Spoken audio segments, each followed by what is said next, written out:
Sex করার নিয়ম কি কি খুবই গুরুত্বপূর্ণ এবং এই ভিডিওটি মূলত আমি আপনাদেরকে আগেই বলে নিয়েছি।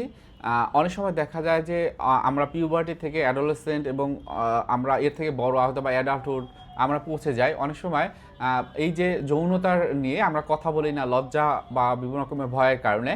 সেক্সুয়াল বিষয়গুলো বা এই বিষয়টা সৃষ্টিকর্তা প্রদত্ত এবং সমাজ স্বীকৃত এবং আমাদের দৈনন্দিন জীবনে পরবর্তী জেনারেশনের জন্য এটা কিন্তু খুবই গুরুত্বপূর্ণ।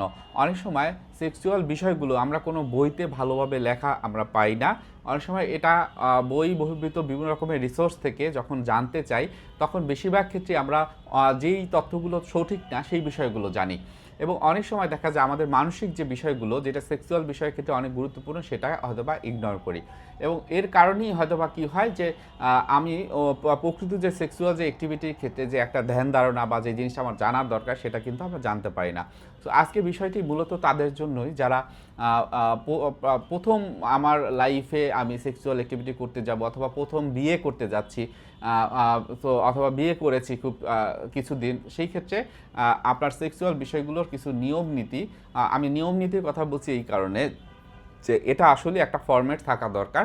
যদি ফরম্যাট হাজব্যান্ড ওয়াইফের ভিতরে না থাকে তাহলে সেক্সুয়াল বিষয়গুলোর ক্ষেত্রে কিন্তু সমস্যা তৈরি হয়। সো আজকে ভিডিওটিতে মূলত আমি যারা মেল আছেন ফিমেল আছেন তাদের জন্য অর্থাৎ হাজব্যান্ড ওয়াইফ উভয়ের জন্য সেক্সুয়াল বিষয়টি হয়তোবা আপনি ছেলে হিসেবে অথবা আপনার মেয়ে হিসেবে আপনার বিভিন্ন রকমের একটা অ্যারোজাল ফিলিং হতে পারে বা হয় এবং সেই ক্ষেত্রে প্রথমেই যে জিনিসটা যে আপনি হয়তোবা সেক্সুয়াল আর্টস আপনার ফিল করছেন, আপনার প্রথমে যেটা করতে হবে কনসেন্টটা নেওয়া। কনসেন্ট হলো ইচ্ছা, অর্থাৎ আপনার ইচ্ছা পোষণ হয়েছে বা আপনার ইচ্ছাটা এখন আছে এবং সেই ক্ষেত্রে আপনার পার্টনারকে বিষয়টি জানানো এবং পোলাইটলি তার কাছ থেকে পারমিশন নেওয়া যে তুমি কি এখন ফিজিক্যাল যে যে একটা অ্যাক্টিভিটি সেই বিষয়টি করতে তুমি রাজি আছো কি না।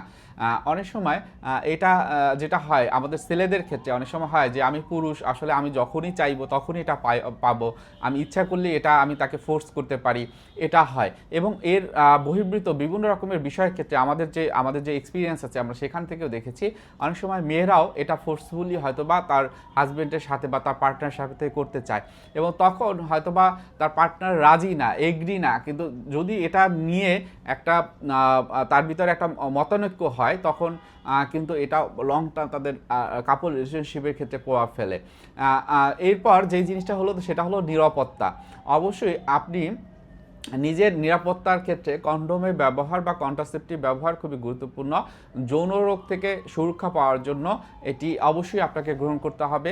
অর্থাৎ আপনার এমন হতে পারে যে বিয়ের পরে আপনারা বাচ্চা কবে দিবেন সেটা একটা ফ্যামিলি প্ল্যানিংয়ের ক্ষেত্রে আপনার ডাক্তারের পরামর্শ নিতে পারেন, কোনো গাইনোকোলজিস্টের কিছু টেস্টের মাধ্যমে এটা কিন্তু বোঝা যায় এবং আপনার পিসিও অথবা অন্য যে মেয়েদের ক্ষেত্রে যে শারীরিক যে লক্ষণগুলো বা সমস্যাগুলো দেখা যায় সেইগুলোর একটা চিকিৎসা নেওয়ার জন্য কিছু ডায়াগনোসিস করতে হয়, রক্ত পরীক্ষার মাধ্যমে এটা করা হয়ে থাকে, সেটাও কিন্তু আপনারা করতে পারেন।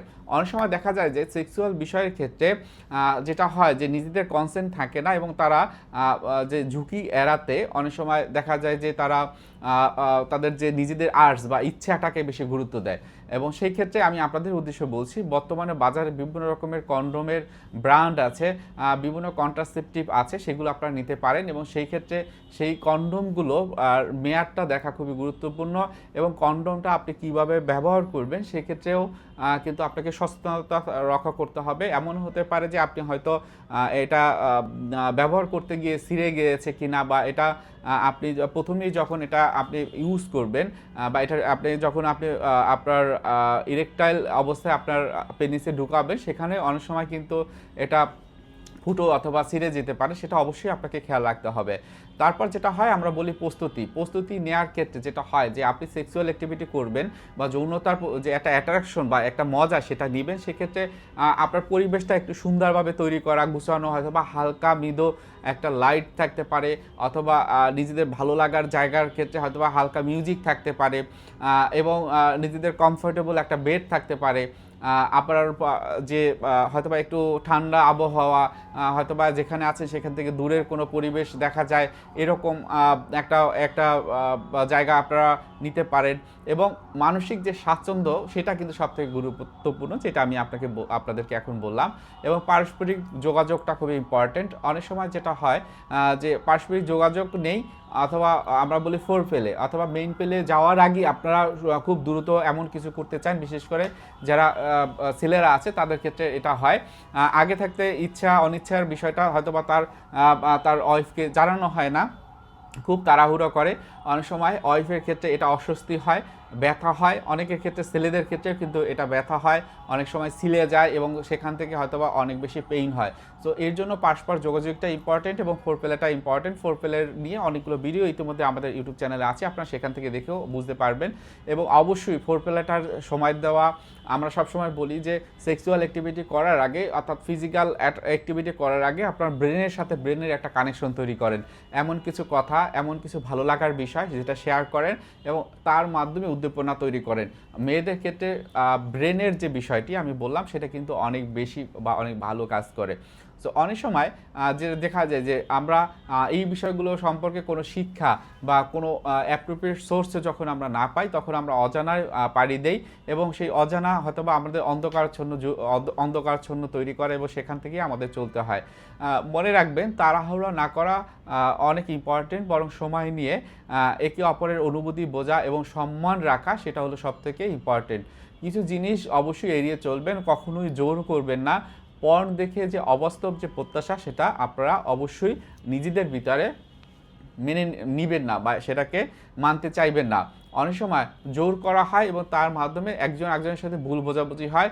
পর্ন ভিডিও দেখে ওই পর্ন স্টার যারা আছেন তাদের শরীরের গঠন অথবা তাদের যে অ্যাক্টিভিটি সেই তার সাথে হয়তোবা কাপলরা এটা মিলিয়ে ফেলে এবং সেই ধরনের অ্যাক্টিভিটি করতে যায় এবং তখন তাদের ভিতরে হয়তোবা ওই অ্যাক্টিভিটিগুলো যখন না হয় তখনই বিভিন্ন রকমের যে একটা কলহ সেটা চলমান থাকে। মনে রাখবেন, বিয়ের মাধ্যমে এই যে একটা শারীরিক একটা সম্পর্ক তৈরি হয় এবং সেই শারীরিক সম্পর্ক শুধু না, এখানে সামাজিক সম্পর্ক তৈরি হয়। হাজব্যান্ড ওয়াইফ না, তার পরিবারের সাথে আর পরিবারের একটা সম্পর্ক তৈরি হয়। মানসিকভাবে তাদের একে অপরের সাথে জানাশোনা, নতুনভাবে নতুন কিছু তৈরি হয়।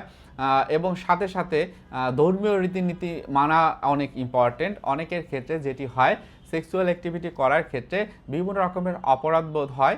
এটি হাজব্যান্ড অথবা ওয়াইফ উভয়ের ক্ষেত্রেই হয় এবং সেটা হয়তোবা এমন হয় অতীতের বিষয়, অতীতে আমি কারোর সাথে ফিজিক্যাল অ্যাক্টিভিটি করেছিলাম, আমার আনকনশিয়াস মাইন্ডে রয়ে গিয়েছে। হয়তোবা আমি আমার হাজব্যান্ডকে অথবা আমার ওয়াইফকে বলতে পারছি না, আমার ভিতর অপরাধবোধটা দিন দিন বৃদ্ধি পাচ্ছে এবং তার মাধ্যমেই হয়তোবা সেক্সুয়াল ডিসফাংশন হচ্ছে। আমি হয়তোবা সেক্সের বিষয়ে আগের মতো আগ্রহ পাই না বা আমি এই বিষয় নিয়ে কথা বলি না। আমার পার্টনার অনেক বেশি এটাকে চায়, কিন্তু আমি তার চাওয়া বা ডিমান্ড অনুযায়ী আমি সেটা পূরণ করতে পারি না, তখন এটাকে ডিসকাউন্টিং আমরা বলি। এবং এই ডিসকাউন্টিংয়ের ফলে হয়তোবা এটা নিজেদের সম্পর্কটা যেমন নষ্ট হয়, পরিবারের সাথে পরিবারের সম্পর্কটা নষ্ট হয়। আপনাদের উদ্দেশ্যে বলছি, এই ধরনের সমস্যা অবশ্যই ক্রিয়েট যেন না হয়। যদি দেখেন যে আপনারা সমাধান করতে পারছেন, আজকে ভিডিওটি একদম স্পষ্ট করে ক্লিয়ারলি আমরা বলেছি, তাহলে অবশ্যই এটা আপনার উপকার হবে। যদি না করতে পারেন, আপনাদের উদ্দেশ্যে আমি বলছি অবশ্যই প্রফেশনাল কোনো কাউন্সিলিং বা ক্লিনিক্যাল সাইকোলজিস্টের কাছ থেকে কাপল কাউন্সিলিং আপনারা নেবেন এবং এই সমস্যাগুলো নিজেরা মোকাবেলা করতে পারবেন। তো আজকের ভিডিওটি এখানে রেখে দিচ্ছি। অবশ্যই আপনাদের ভিডিওর কমেন্ট বক্সে আপনাদের মতামত জানাবেন। ভালো থাকেন। আসসালামু আলাইকুম।